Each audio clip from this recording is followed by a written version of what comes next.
మరి ఎందుకు రాజుని ప్రేమించినవో? నేను అడగగానే బ్యాలెన్స్ చేయిస్తాడు, నాకు పానీపూరి తినిపిస్తాడు, ఆటోలలో రోజు తిప్పుతాడు.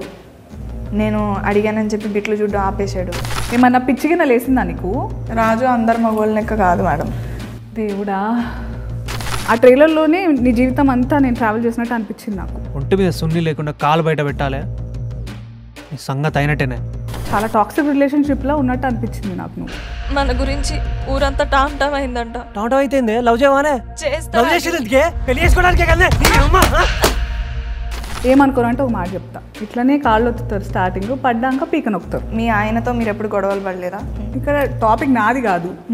దెబ్బలలో కూడా ప్రేమ కనిపించింది. ఇదంతా సినిమాలలో బాగుంటుంది కానీ నిజంగా బాగుండదు. అదంతా ప్రేమిస్తే ఎట్లా నొప్పి ఇస్తారు నాకు అర్థం కాదు. చెప్పు.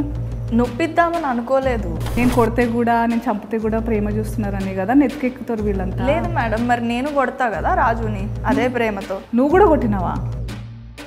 ఇద్దరి మధ్యలో నలిగిపోయి నీ ఇష్టమేందో మర్చిపోయి బతుకుతున్నట్టు అనిపించింది. నీకంటూ ఒక ఇష్టం ఇష్టం అనేది ఉండద్దా?